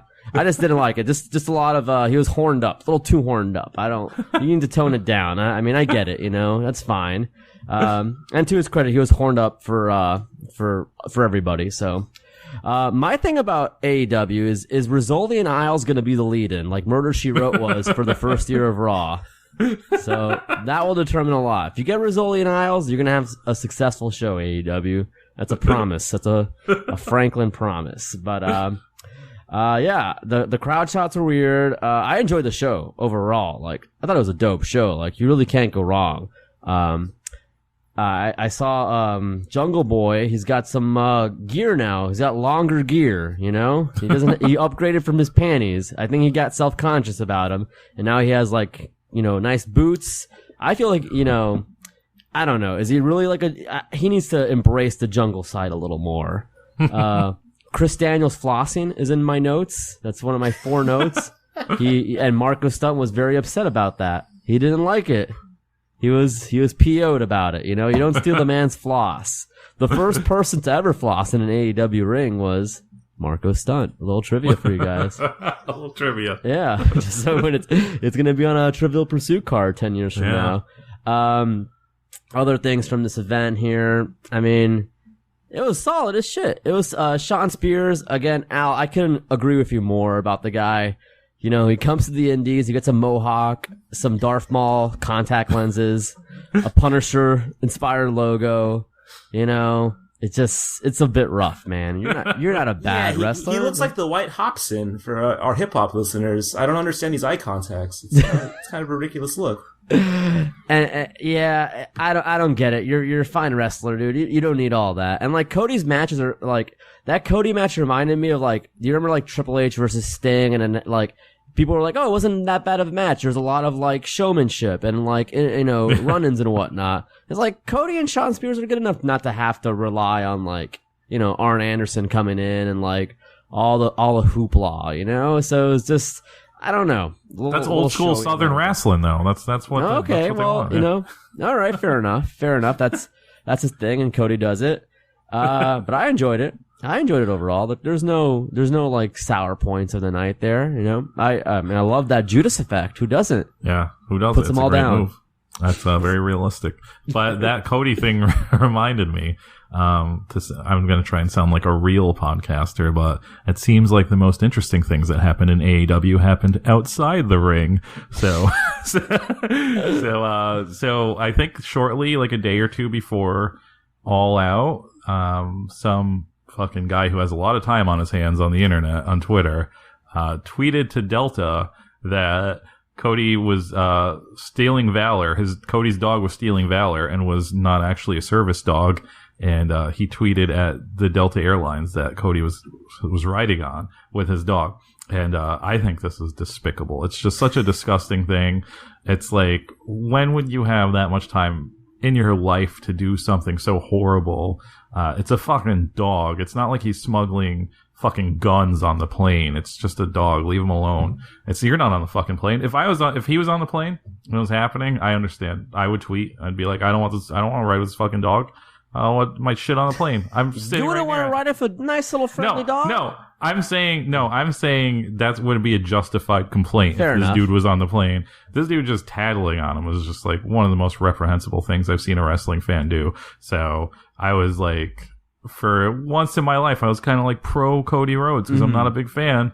And then he comes out and All Out and fucking with old ass DDP and his wife and MJF, and they're dressed like fucking Star Trek.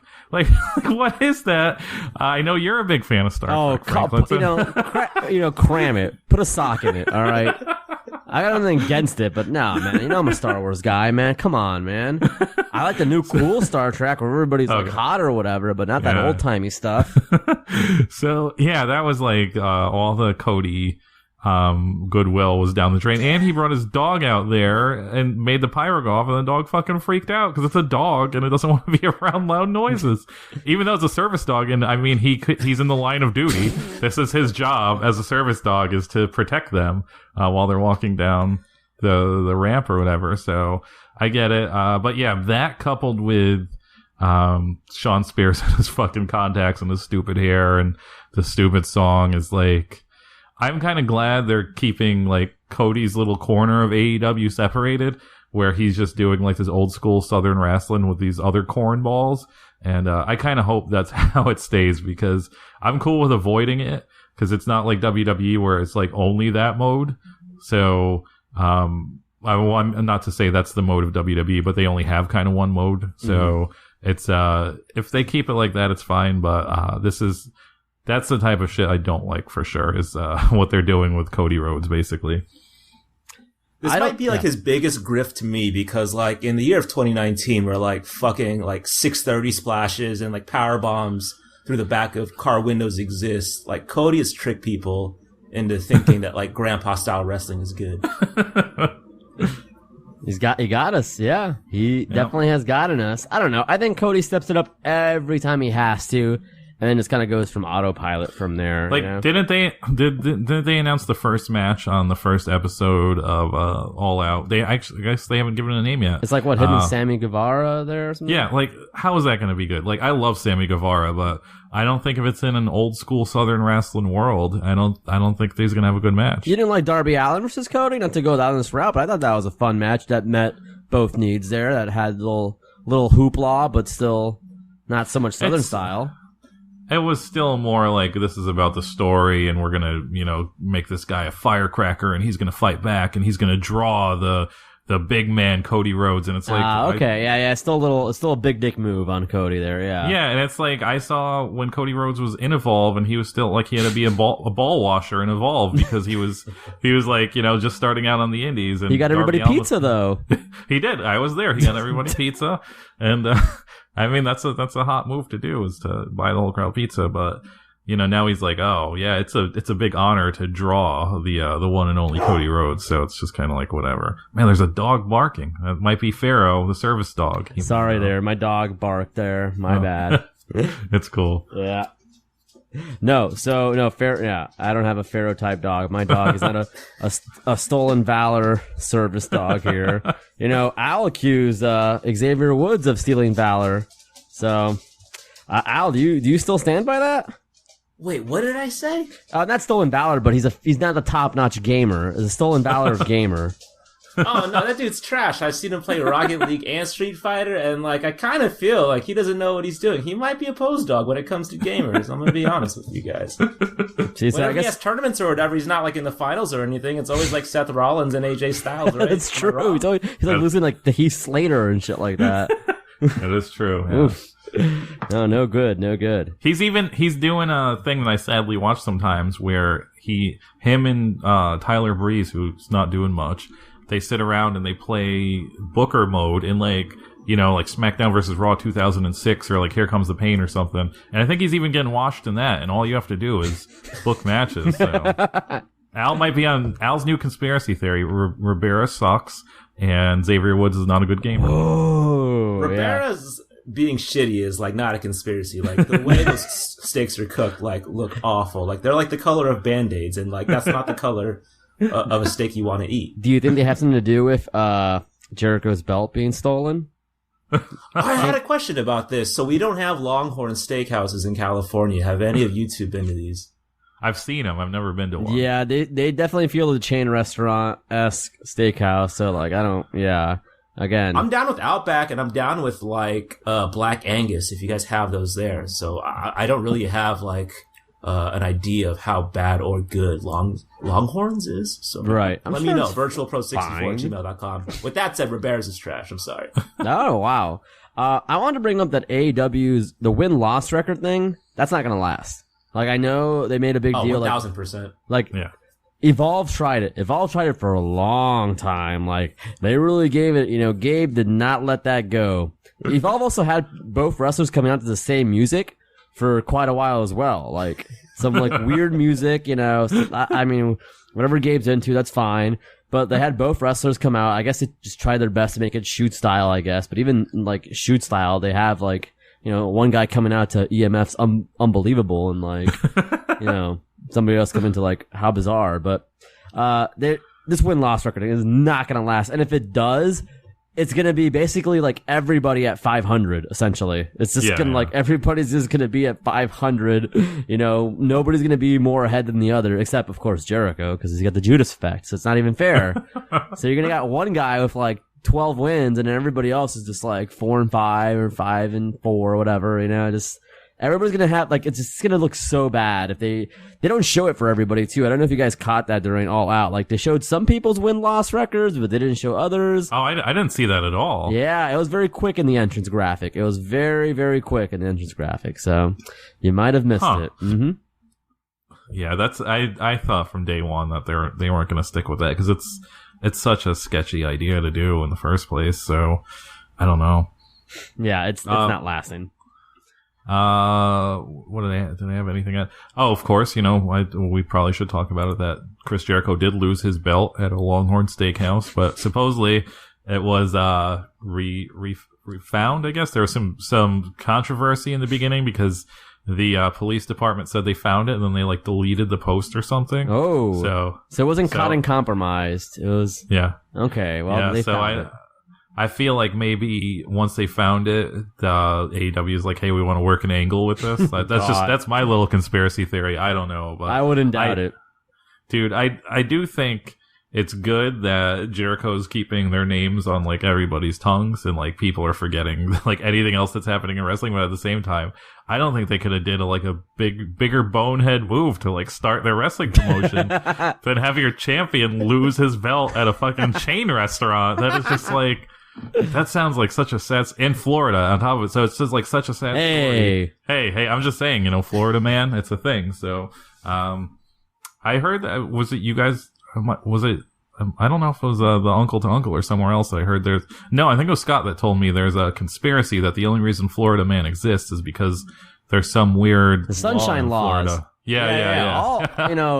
The Sunshine Laws are real. You hear about Florida Man because everything's out there in the public. Other other states, they have some kind of discretion or whatever. You can't be publishing certain things. I don't know how the laws work. Okay, I'll admit to my ignorance here. I've heard of the sunshine laws though, where it's all public information. So you hear about our weirdos, but you don't hear about anybody in like South Dakota. And I guarantee you they're doing some weird stuff over there. So no. I can't, I'm just gonna say this is a theory. I'm not gonna say it's actually true, but, that is the theory that there's supposedly some magical laws in Florida where you can say more bad things in the news. I don't know. Maybe, I guess. I don't know. Our news is pretty sexy here. I'm not gonna lie. Our news is pretty sexy. So, or at least our anchors are. They're all hunks and babes. So, yeah. So, I guess to speed this along, because I don't want to go a full 2 hours, but are you guys content with Chris Jericho using the Judas effect and winning the belt? Do you guys think he's a good champion? I know there was a lot of back and forth controversy on Twitter whether or not they should go with old gristled old hound Chris Jericho or go with nice young blood for a few champions. I am in the camp that I think Chris Jericho is a very good first champion outside of losing the belt at a chain steak restaurant, but as far as visibility, I know deep down that if for them to survive on TNT, they're going to probably have to broaden their product. I hate to use the word product, but anything you do on a mainstream level, it has to be broader, and that's just how it works. That's how it becomes mainstream. So I think as far as that goes, Chris Jericho's a pretty good choice because no person who hasn't watched wrestling in 20 years is going to tune in to see AEW champion Hangman Page because no one knows who that is. So yeah, I think he's a great champ. The match was fine. It was kind of what I expected. I'm hoping since he's the champion, we don't get to see him every week on television wrestling because I'm going to get real sick of Chris Jericho if that's the case. I will say as like a noted code breaker hater, I'm kind of into the Judas effect. Like it's what it's like what grumpy old dudes try to do like in pickup basketball, man. So like there's some realism to like this move like for me. I will say that like before the match, Jim Ross, he'd stated that he's never called a title match of this magnitude. And I'm like, okay, wow. Dude, like, that might be like the biggest, like, sack of shit you'd ever try to, like, pitch Jim Ross. You're out of your fucking mind. Wow. That's actually, I'll let you finish. No, I'm sorry, I'll let you finish. Yeah, and I know, like, I guess there was a story inside of this match where Adam Page, he targets Jericho's eye, like Jericho targeted Adam Page's eye. It's an eye for an eye, and I get it's storytelling, but like, come on, man. A lot of like, too much on the nose shit for me, but deep. I thought overall this match was okay.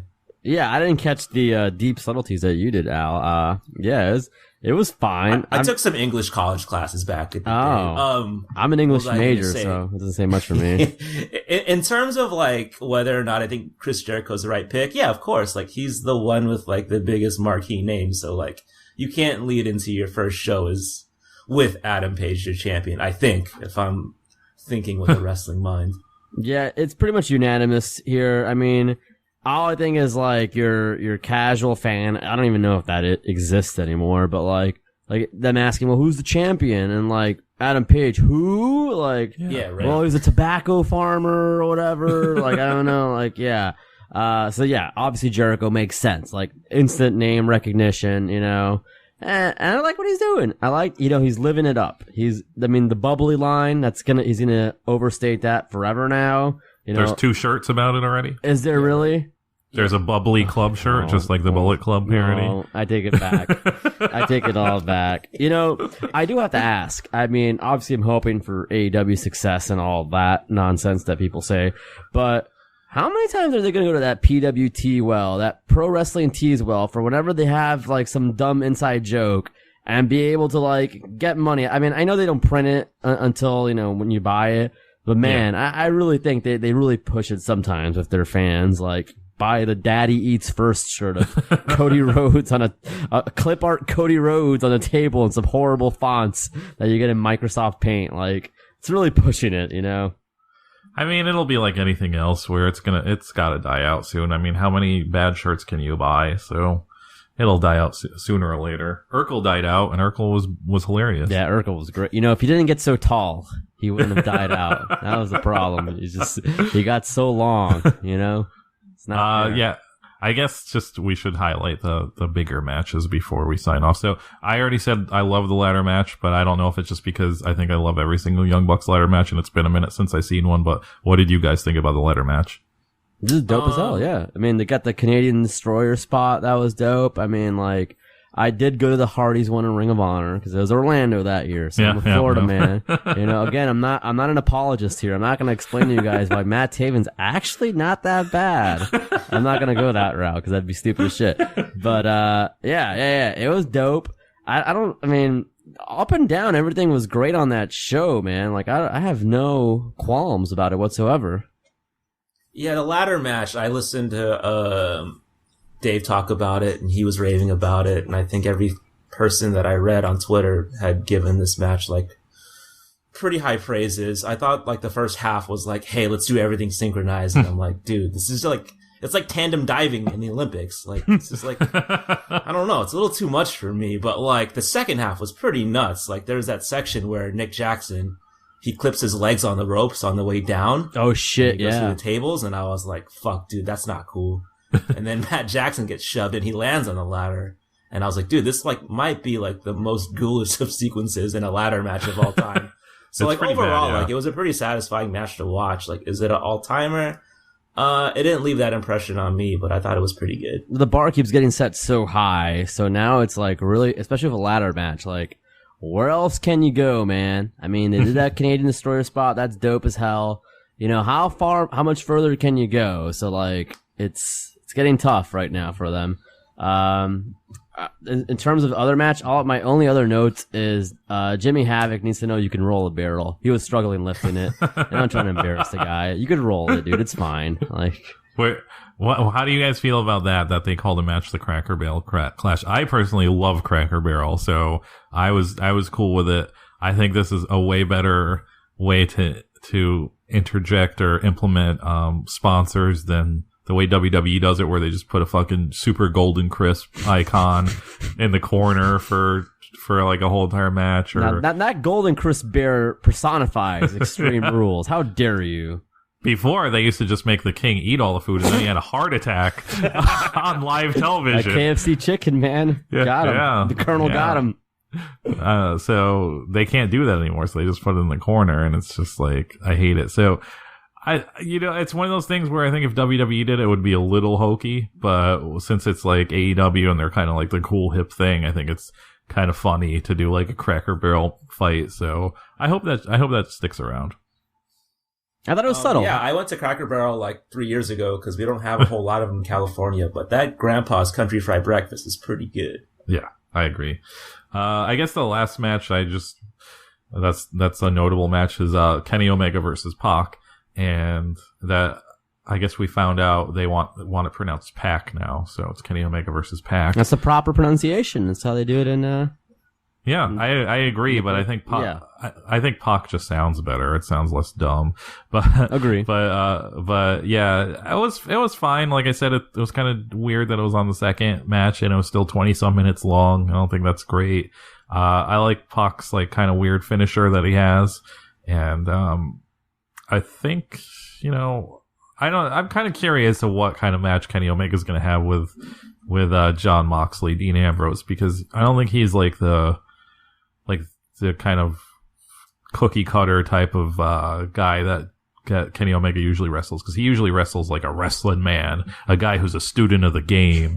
And Dean Ambrose is just kind of like a brawler that's like probably does not give a shit about, I mean, maybe he does give a shit about that stuff, I don't know. So I feel like they have a good chance of not having a great match. So I was more interested in seeing him wrestle Pac, even though there's like no story behind it. And I don't know what kind of deal they're doing, having their second biggest star just losing all his matches. That's kind of weird, but I guess it makes him more of a sympathetic person in the end. But it was a fine match. I'm not going to remember it after this week, but it was fine. I thought he was done, though. I mean, I saw the match, obviously. When the fences get mended, he was done. That Dragon Gate. I mean, I guess he lost the 14 pounds of gold of Dragon Gate. He did. So okay, no, right. So I guess that opened the floodgates there. So now he can lose again. I mean, I didn't know if things were good again, you know? So I'm glad. It was again, like you said, man, typical dream match, whatever, dope, but forgettable, you know? And I don't mean it in a rude way. It was really good, you know? His legs hit the guardrail pretty hard in that moonsault. It did remind me of TKO Ryan. I'm sorry, but he broke his legs that way in Ring of Honor, so I was concerned. Gosh, this is not gonna look good on me, you guys. I'm like a Sinclair rep tonight. Gosh, well, so be it. Yeah, I think the only thing I really remember is that Pac, he countered a Famouser, and I thought that was so impressive. I don't think I've ever seen anything like that in my life. He just did a flip out of it, and I was like, I didn't know you could do that. Wait, he countered a Famouser? Yeah, Kenny Omega does like... Yeah, I know his move. Yeah, right. Oh, crap, I don't remember. Wow. Yeah, I do remember that happening now, yeah. I thought that was fucking crazy. I think, aside from that, my only takeaway, and we had talked about the babyfication of wrestling, I think 2 episodes ago, there was a lot of, is Kenny Omega getting buried talk? And I'm like, man, you could do anything on this Sunday, but you're really worried about Kenny Omega losing 2 matches in 3 months. Like, chill the fuck out. The win-losses matter there, Al. Yeah, they do. I mean, they do, but I mean, like, if they do keep up with it, like, in year 3, it's gonna look really bad. Like, oh, Kenny Omega's overall 72-40. Who cares? It is true. You can't. I didn't even think about that aspect of it. It was like, who's gonna care when you're like 300 matches in? It's it's gonna look ridiculous at that point. You know, it's gonna look really ridiculous when you're facing like a newcomer who's like, 3-1 and you're 70-44. You know, it's like, okay, man, cool. Yeah, that's stupid. I was gonna ask you guys before we go. So I was at a bar watching it. So, was the commentary good? Was it bad? Was it, passable? Al, I was gonna say, like, a lot of people give Jim Ross shit, but, like, I thought Jim Ross was fine. Excalibur was cool. He used the word, perineum. For those that don't know that have never taken a A&P class, or you're not a wild pervert, the perineum is your gooch. Oh, wow. So I thought that was pretty cool. I used to work at the State, and this lady, she said that she got her perineum cut when she was giving birth, and I was like, okay, I'm never going to forget that word again. Lord. Lordy. Yeah, Jim Ross was fine. I don't know. A lot of people give him shit, but he seemed educated. He seemed with it. It seemed like he read the guide before the show started. I'm glad he read the program. I always think, like, if the commentary isn't interfering with what I'm watching, I think it's good. Same. I thought, JR was fine. The Golden Boy, is that his name? The Golden Boy? Yeah. Golden Man? That's where the Austin Powers thing got brought up. Because people love it at parties when you do a Gold Member impersonation in 2019. I mean, I am not delusional. They love it. You can just go up to anybody at a bar and do Gold Member, and they will love it. I love gold. Yes, they love it. Isn't that weird? Smoking a pancake? Yeah. Yeah, no, it's terrific. That's where I learned that Austin Powers is a weird movie, apparently. So, but Jim was good. Jim was good. I kept track of his Twitter likes during the show to make sure he was focused. And he was focused. He didn't like anything during the show. So I'm glad he wasn't horned up. He took his job seriously.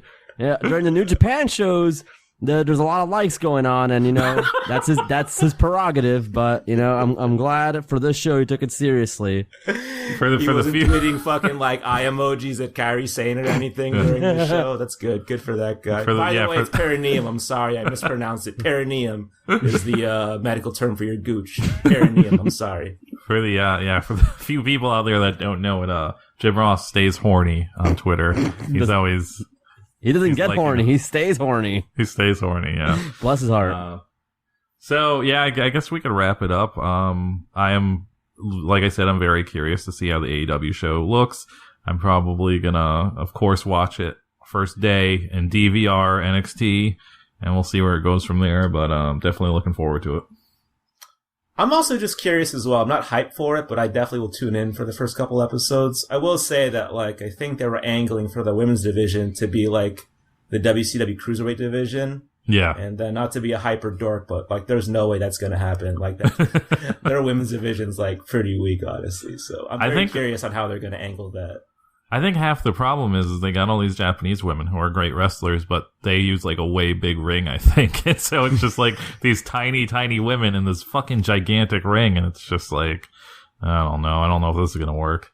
Yeah, not a slight to the ladies at all, but yeah, that ring is massive, and that cruiserweight division is still like dope to today's standards. So I mean, geez Louise, like that's a rough get for them, but I'm sure they'll adapt to the massive ring they have to work in. I'm sure they'll do fine. Yeah. So yeah, thank you, Franklin, for being on the show today. This very monstrous episode. Hopefully, we had this guest host, so hopefully you'll bring in your millions of listeners from gosh, all 20 of them might. Yeah, I hope they do. Hey, you were part of a convention. Virtual Pros has never been part of a convention before. And speaking of convention, I would genuinely like to invite you guys, if you are in the Burbank area in June of 2020, and I'm serious, I will use the clout I have to get you on at least an hour in the podcast section. It's in 2 rooms for BugCon 2020. We do have a main hall for the panels. I don't have I could maybe, but I can definitely get you on the podcasters row, Oh man. So with the deli boys and whatnot, you guys can I'm serious. If you guys want to perform at BugCon 2020 in June in Burbank, you guys are more than welcome to. You do not have to pay or anything. I hope I'm not upsetting people running BugCon right now, but I will use the little clout I have to be like straight up, give these guys a spot because they deserve it and they got sick merch. And yeah, so honest to gosh, if you guys message me in May, I will get you that spot at BugCon in beautiful Burbank, right by Jay Leno's garage. There you go, everybody. That might be your possible first live show. Is several months away, but consider it, please. Yeah, it might happen. Oh, that was Virtual Pros episode 95. Hit us on Twitter and Instagram at VRTL Pros, SoundCloud, iTunes, Discord. What else do we have? A Twitch. Mike, are you playing anything or what? I think I'm already gotten sick of the Twitch. Although that's another thing Uncle does. Maybe we could get a Twitch channel versus Twitch channel someday. You guys have the New Japan game, the Fire Pro Wrestling, right? Yeah. Yes. Yeah. Oh, then we could do. I have Battlefront 2. I haven't played it. Oh yeah, Battlefront 2. Ooh, yeah. Okay. Well, I'm very good at it. You could beat Uncle Howard for all you want. He definitely sucks at it. Yeah. So I definitely have not played in over a year. Oh, so you might be at the Uncle Howard level then. But. I might be at the Uncle Howard level. Xavier Woods level, maybe. Xavier Woods level. Oh, what are your things that you want to promote before we get on? At BugTV Franklin on Twitter. Also at Night Promoting on Twitter. I guess I'll plug that. It's just movie merchandise. If you ever wondered if Patch Adams has a frisbee, well, he does, and I'll post it. It's just I post movie promo merchandise. So things like Batman Forever McDonald's collectible cups, or, a Seinfeld, on UPN jacket will be posted on there, I just post, promo merch that you may not know exists.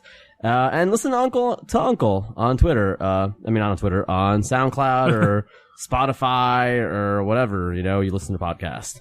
See you guys in 2 weeks.